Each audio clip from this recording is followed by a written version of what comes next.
Please note, the following story has some mildly graphic descriptions of an animal in labor.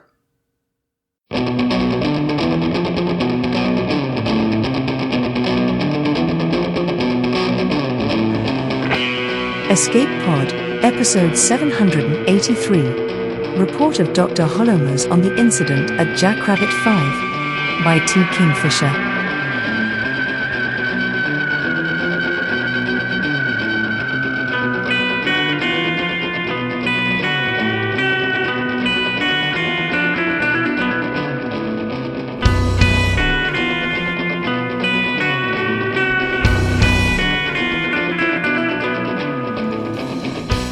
Hi there, and welcome to Escape Pod. I'm your host and co-editor, Mur Lafferty. Today we bring you Report of Dr. Hollowmas on the incident at Jackrabbit 5 by T. Kingfisher. T. Kingfisher is the pen name of Ursula Vernon when she writes for adults. She's the author and illustrator of more projects than is probably healthy. She has written over 15 books for children, several novels for adults, an epic webcomic called Digger, and various short stories and other odds and ends. She has won many awards, and when everyone else was wondering if they had thanked everyone in their acceptance speeches, she was ready to deliver an acceptance speech about whale fall. And she won that year, so we got to hear it. Look it up, it's on the internet. The story is narrated by S.K. Nash, a writer, editor, and occasional narrator. Raised by a cabal of university professors, anthropologists, and irritated librarians, she holds 2 degrees as magical wards to protect her from being hauled back into the ivory tower. Her short fiction has appeared in several anthologies, including Roadkill, Texas Horror by Texas Writers, Volume 2. This was first published in the Escape Pod 15th Anniversary Anthology. I worry about the day an AI can keep up with the constantly shifting language of humans. But until then, we'll keep the humans around, because it's story time.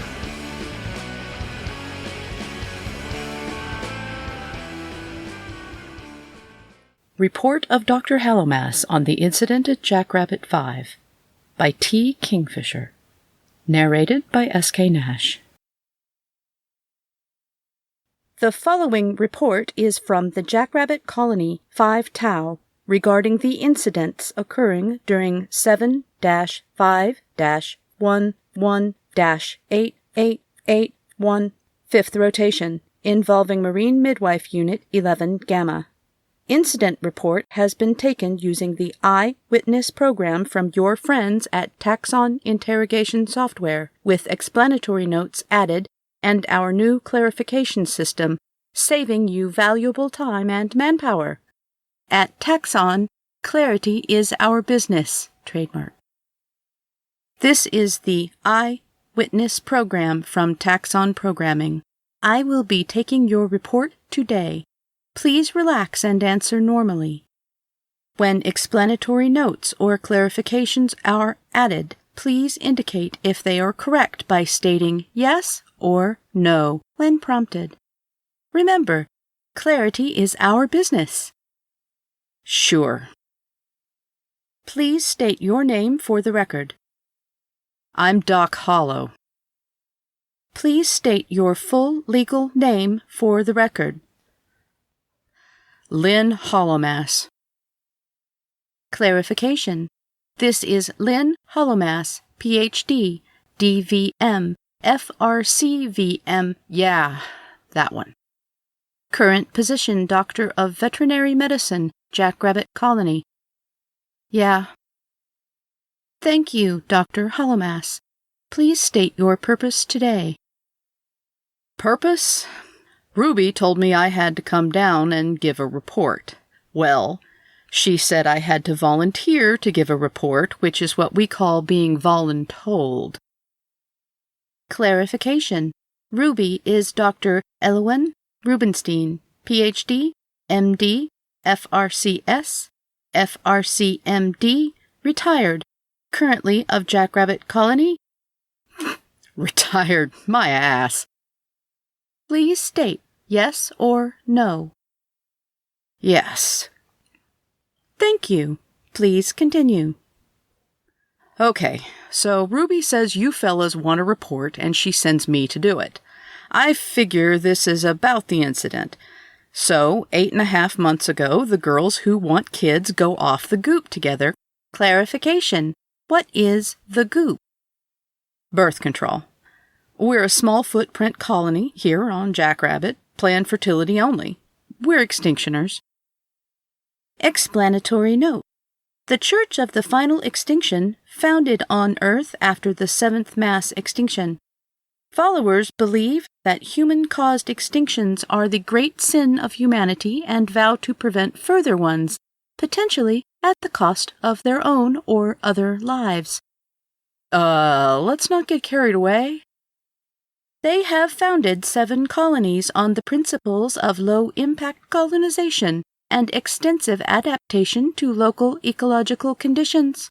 The terrorist organization, known as the Arm of the Ammonite, was founded by CFE followers but has been disavowed by the Church. Yeah, we're not with those people. They're nuts. For profiles of historical followers of the CFE, please consult the archives. Right. Okay. So, the girls all go off the goop at the same time and get pregnant. Pretty standard. We set up the appointment for the midwives to come around and deliver. 4 women this time. 3 of them take. Poor Mal didn't, but that's neither here nor there. Clarification.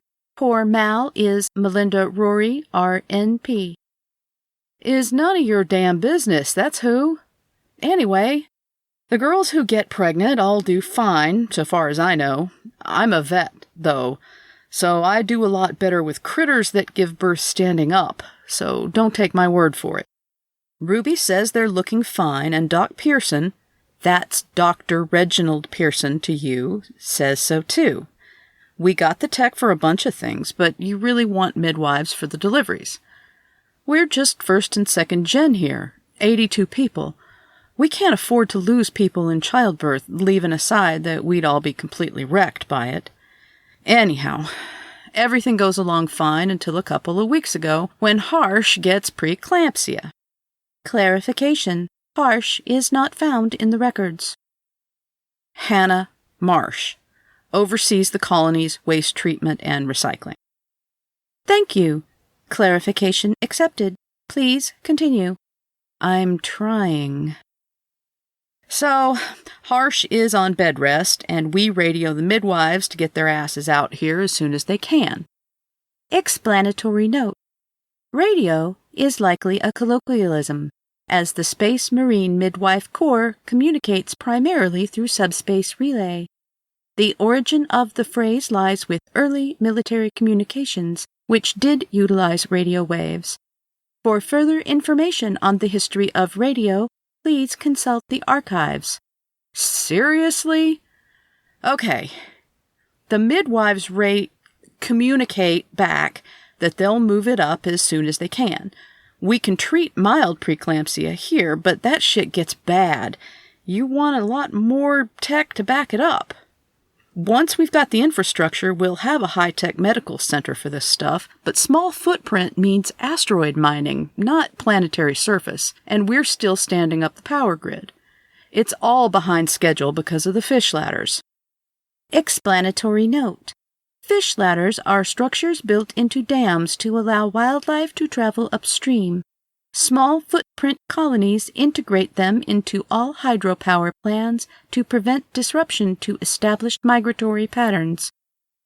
They weren't big enough, it turns out. It's an itty-bitty little river. Nobody realized the roller fish bloat up to about 20 times their size when they're fixin' to spawn. We've got the parts on back order, but the whole colony's on solar and water wheels until we get sorted. Explanatory note. Water wheels are primitive structures used to generate rotary motion from flowing water. We are seriously gonna be here all day if you keep this up. Please continue. So, Harsh is drinking so much water she practically floats, but it's not getting much better. I'm starting to worry that I'm going to be trying to induce labor with a shot I use on the heifers for their first birth, and that ain't my idea of a good time.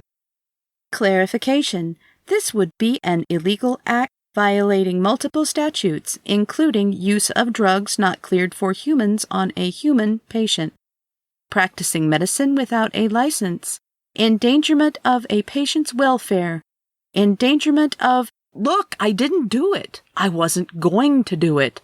Holy prophetess, you machines do not know how to listen to a story, do you?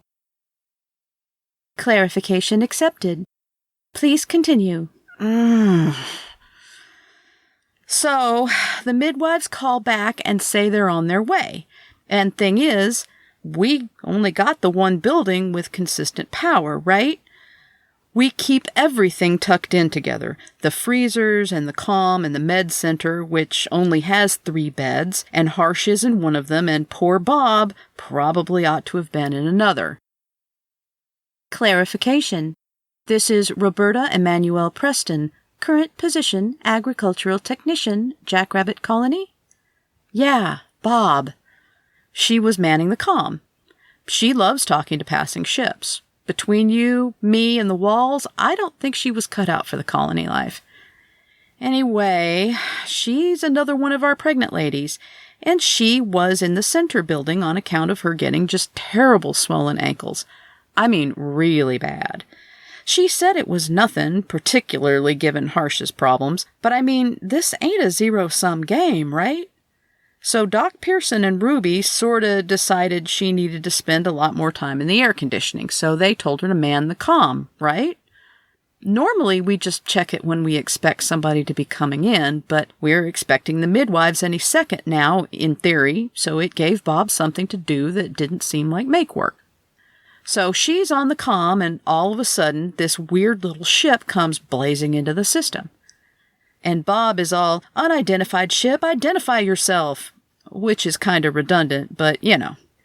So the ship comes on the comm, and it is just grainy, old-school, tech-terrible crap from the old diaspora days. The ones that pixelate at the corners if you breathe on the cameras, you know? Except we can't even get cameras until they get in closer. It's that bad. But the visuals we do get, yeah, I mean, it was a weird ship. Looked like somebody took an asteroid, dug it out, and stuck an engine on it, which is pretty much what they did, I guess. I don't know. Small footprint is one thing, but you can take it too far. The ship starts broadcasting its ID, and I mean, this thing is old. It really was from the diaspora. It was so old that the ID numbers had rolled over, and Bob's getting it back from the computer that this is a goddamn dreadnought out of New Tillamook, which it pretty obviously isn't, because dreadnoughts are a whole lot bigger. So she has to convince the computer to spit out the ID numbers from the last round of ships, which was 200 years ago, before the altercations. And the computer, meanwhile, is screaming that there's a dreadnought, but also that there isn't a dreadnought, and Bob is screaming at the computer, and Harsh is screaming that if they don't all shut up, she's gonna go sleep in the pig pen where they might at least understand that a pregnant woman needs her sleep, which they don't, incidentally, sows being as much of a pain in the ass when they're farrowing as when they ain't. Harsh knows a lot about hog waste, but not that much about the hogs it comes out of, if you take my meaning. Explanatory note. Farrowing in domestic pigs refers to the act of giving birth. Anyway, Ruby hears all this ruckus and comes in and gets everybody settled down, except the computers being less responsive to sweet talk and death threats, which are Ruby's chosen method of communication. And we're trying to talk to the computer on the asteroid ship, and we can't. This thing is so old, our computers can't dumb themselves down enough to actually talk to them. I'm starting to think we're going to be tapping crap out in binary. Clarification. At no point was the unidentified ship treated as a hostile? Shit, no. A ship like that? What are they going to do, get out and slap us? Anyway, we finally get a live human, but that doesn't help much because he's completely wrecked. Managing about 1 word in every 3 that he tries, and the translation circuits are just subtitling everything garbled, which, you know, we didn't really need a fancy-ass machine to tell us. But finally, he gets out, Cryosleep. And it all makes sense. The computer woke his ass up and he's still got a bad hangover. Frankly, given that, he was doing pretty good. You take me out of cryo and I'm talking backward for a week. But he's obviously in a world of hurt, and we're getting pretty worried. But then some of the other words he does manage to get out is birth and midwife and help. And then it all makes sense. Bob manages to calm him down and get a little bit more out of him, and as near as we can tell, it's just him and one other, and she went into labor and it all went bad. So he did the only thing he could do and slaps both of them into cryo and tells the computer to find him a midwife to save his girl. Problem was, of course, he was way off the main routes and the computer automatically dropped to just under light speed to save power, and the rest of the universe moseyed along without them for a couple 100 years. And the heading he'd set was right through the Ka Prime system. Explanatory note. Ka Prime system was one of those destroyed during the altercations. For more information on the altercations, please consult the archives. So he headed for a system that vanished about 20 years after he shut down, but he doesn't know it, and the computer just keeps going. They would have probably kept going clear into uncharted space, but they got close enough to Jackrabbit for the computer to pick up the distress call we sent to the midwives, and the word for midwife is so old the computer still knew it and changed course. The pilot's so screwed up from cryo that he can't run the numbers for the approach, which, I mean, you might as well use a paper and pen with that computer. So Bob's having to do all the calculations for him, and Harsh is like, if I hear one more equation, I'ma set this building on fire. Harsh comes by her name, honestly. And then the midwives make the system, and we got a party. Their ship actually gets here before the other one, despite making the system after, which might tell you how pokey the other ship is being. Great people. 3 midwives come screaming down in those little one-man pods. Normally, they'd go slower, come down in a shuttle, but Harsh is starting to take the pre out of preeclampsia if you get my drift. The pods come down in the lake. Pisses off the fish, but it's a man-made lake, and Doc Pearson and I go get the slap turtles out first, which they don't appreciate, but everybody's in a mood today, so why would the slap turtles be any different? The midwives roll out of the pods. Handles are Squid, Forrest, and Angel Eyes, and do not ask me to clarify who's which, on account of I do not know their real names, just that Squid's in charge and Angel Eyes is a guy. Clarification. Identification inquiry cancelled. Please continue.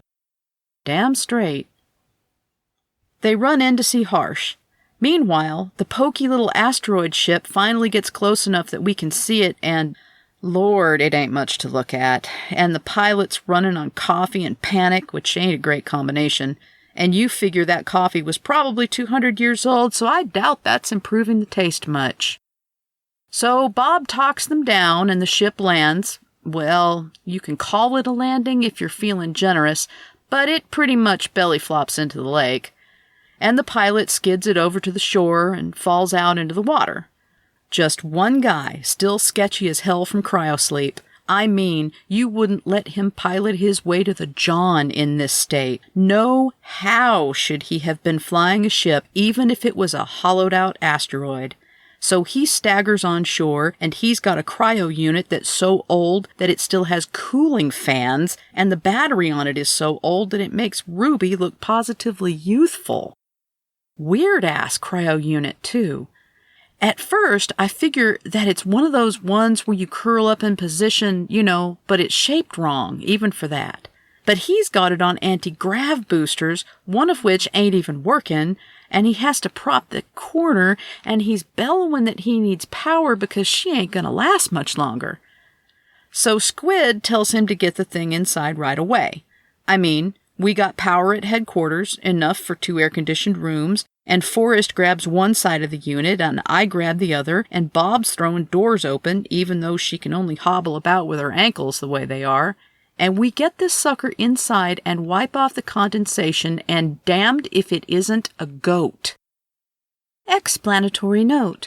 Goat is likely a colloquialism, perhaps a shorthand for scapegoat, which is no. Do not try to explain. It is not a colloquialism. It's a goat. Clarification. This is a member of the domestic species Capra egregaris hircus? That's what they taught me in vet school, yep. Clarification. The distress call was being rendered on behalf of a domesticated goat? Do you want to tell this story instead of me? Please state yes or no. Yes, it was for the goat. Clarification accepted. Thank you. Please continue. I'm hardly in the mood now. Why do you have to ruin a good story, machine? At Taxon, clarity is our business. Do I come into your house and tell you how to do your job? No, but I bet you would, wouldn't you? Clarification. Question not understood. Please restate. Never mind. Okay, where was I? Right. So there's this frozen goat, okay? Seriously pregnant, about ready to pop, and the cryo unit is so old that we can't even plug the goddamn thing in. We don't have connectors. You talk about male and female plugs? This sucker's got like alien tentacle baby plugs with 3 grounds. So squids stripping wires and cussing a blue streak, but we can't do shit. We gotta defrost it while it's still got enough power to wake the patient up. Explanatory note. Defrost is a colloquial term for waking from cryogenic sleep deprived from what kind of freaky-ass bureaucrat you gonna have listening to this report that doesn't know what defrosting means? Or what radio is, for that matter? Clarification. Recipients of an eyewitness interrogation report are classified. Yeah, good for them. Okay. So we're trying to get this goat thawed out before the unit dies completely, and the pilot's looking at me like the goat is his bestest friend in the whole universe, and he's got that bad red-eye look like you get from cryosleep, and he is begging me to save his goat. Well, shit. I ain't a monster. Neither are the midwives. We gotta save this man's goat. But Harsh needed to be delivering her baby, like, yesterday, so they've already induced, right? And Bob is sitting there with her ankles the size of grapefruit trying to be helpful, and all of a sudden she gets this mortified look and she's standing in a puddle, and damned if her water didn't break right then. And she says that maybe her backache's been a little more than a backache. But she was busy trying to help this old ship get in proper, so she was kind of deliberately not paying attention and hoping it would go away, and now we got 2 women in labor and a frozen goat. Anyhow, Squid gives up on the wires, says it can't be done, and we fire up the emergency thaw, which is hard enough on anybody, let alone a pregnant female, regardless of species. But she comes out of the unit pissed as hell and wanting to fight me, only she can't hardly stand up. And at first, I figure she's just woozy from the cryo, but she's having contractions, and the pilot's practically sobbing on her neck, and I realize she's trying to drop her kid, and it ain't happening. I'm figuring the kid's wrong way round. So I'm trying to get my hand inside this goat to get a grip on the hooves and get things started, and damned if Harsh is not having the exact same problem, and the midwife they call Angel Eyes is up in there with forceps, which I happen to know on account of us only having 2 air-conditioned rooms, as I said before, and me trying to deliver the goat in the same room as Harsh, who had some really cutting things to say about the situation, let me tell you. Well, cutting things to scream about the situation. Women don't give birth as easy as cows, I'll tell you that. Anyway, this goat is not having an easy time of it either. I get a hand in there, and I see right away why the pilot fellow panicked and popped her into the deep freeze. There's way too many legs in there, and some of them are stiff as boards, and some of them are floppy, and of course any vet knows what's going on with that. I am getting to that. Fine. She's got twins, and one's dead and gone full rigor mortis, and the other one's alive but ain't gonna last too long in there. And the goat's completely exhausted and gone a little floppy herself at this point. Well, the rigor mortis one's in front. They're always in front, 'cause the god of goats thinks it's funny, I guess. And I gotta get it out. And of course, the one in back is wrong way round, because why wouldn't it be? I dunno if you've ever tried to get a stiff kid out of a goat, but it's grim business. You gotta break the bones with your bare hands. Absolute worst part of the job. Nope. I tell a lie. Clarification. Please state the truth clearly for the Eyewitness Program.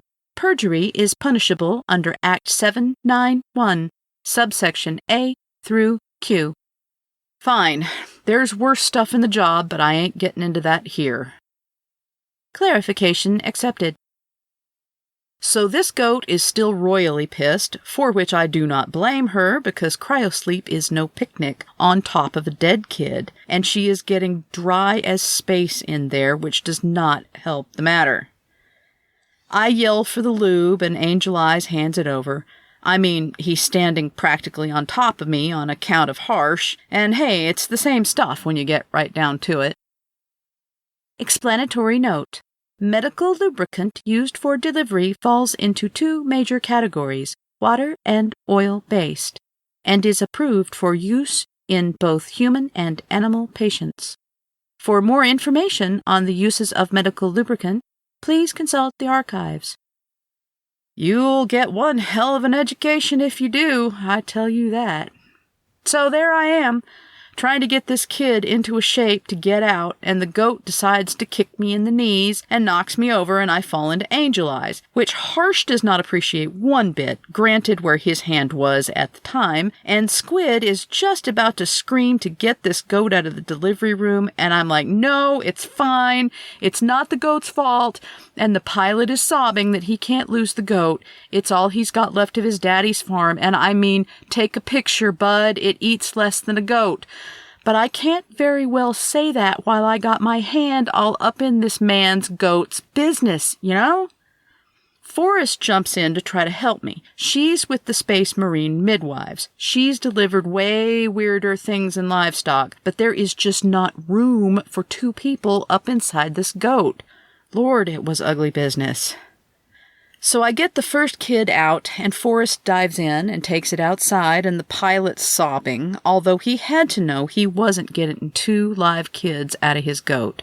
And Bob's trying real hard not to complain, but this ain't her first, and she's one of those people who goes into labor and the kid comes out like he's shot out a cannon, and so she's crowning by the time Forrest is trying to run this dead goat out.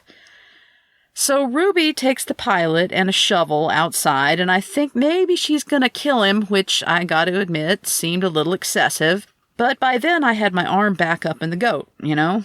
What am I gonna do? Run after them, dragging the goat on the end of my wrist, yelling, "Don't kill him!" Clarification. Question not recognized as valid. If you receive this message, please contact Taxon Programming with the question, the time, and the serial number of the Eyewitness software being used. Clarity is our business. Yeah, bet your Taxon people didn't think of the answer to that one. But yeah, they were burying the kid out by the lake. It was real sweet, actually. And the second kid comes out pretty easy once I get it lined up. You can get 'em out back end first, it's just a pain in the ass for everybody. So I'm pulling, and the kid comes out right as Forrest is coming back in, and she does not know whether to jump to catch me, 'cause I'm falling over with a goat on my chest, or catch Bob's baby. And then Harsh rears up and decks Squid right in the jaw, yelling like a banshee, which could perhaps be forgiven, 'cause this is Harsh's first kid, and you know she ain't been expecting it to hurt like that. And of course, everything was such a mess, we couldn't get in a pain block in her on time, so I'd have maybe done a little punching too, considering the situation.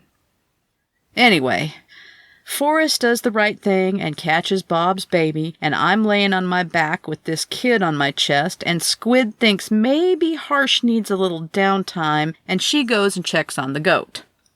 Goat's not doing too great, but Squid, She gets in there and starts patching things up, and we pump her full of the good drugs. Well, it all worked out. It was touch and go for a while there with the goat, but Squid's good, and the pilot is sleeping in the stall with her. The goat, not Squid. Bob's baby does great, and Harsh pulls through.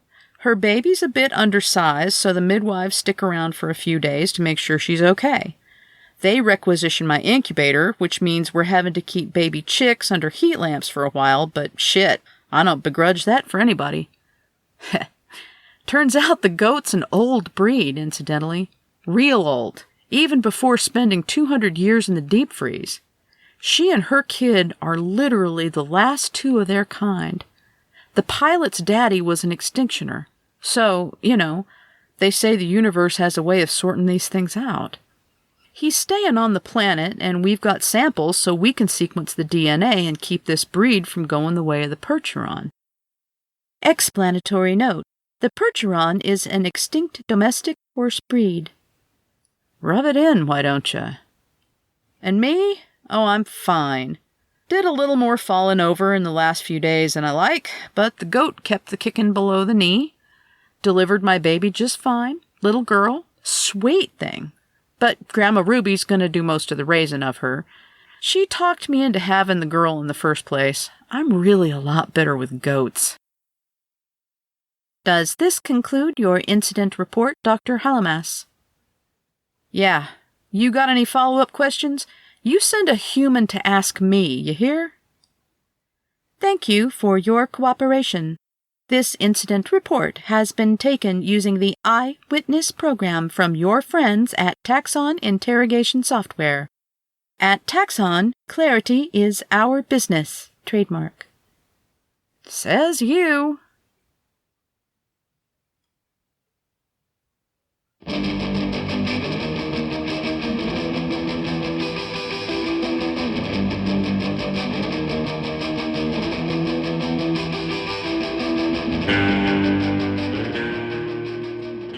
And that was our story.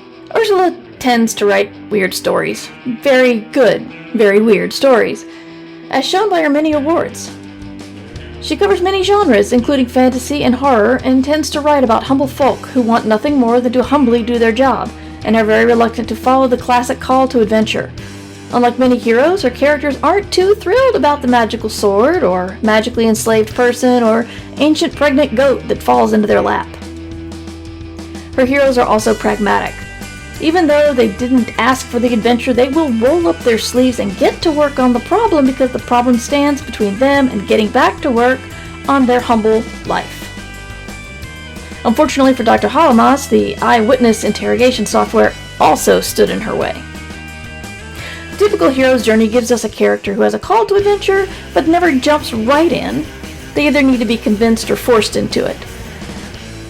And I don't know if I've seen many characters more reluctant to answer the call to adventure than in a T. Kingfisher story. They always act as if the main conflict of the story is a big splash of mud on the clean sheets they had just hung to dry, and they need to wash away that mud in order to return to their lives.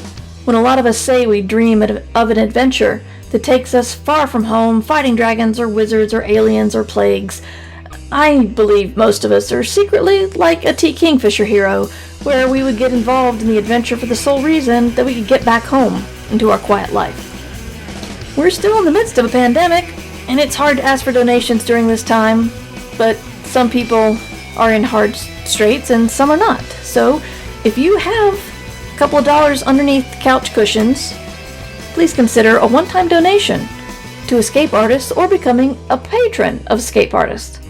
We know it's a hard time, but it's more important now than ever than to give distractions and a fun story to people every week. And that's what all of our podcasts, Escape Pod, Pseudopod, Casts of Wonders, and Podcasts will do. So donate at escapepod.org or patreon.com/EAPodcasts. Escape Pod is a production of Escape Artists Incorporated, published under a Creative Commons Attribution, Non-Commercial, No Derivatives license. All other rights are reserved by our authors. Our music is by permission of Daikaiju, and you can find out more about them at daikaiju.org. That was our show for this week. Our quote comes from Gertrude B. Elion. Don't be afraid of hard work. Nothing worthwhile comes easily. And we'll see you next week. Go get your vaccine if you can. Keep washing your hands. We'll get back to our humble gardening way of life soon. In the meantime, try to have some fun.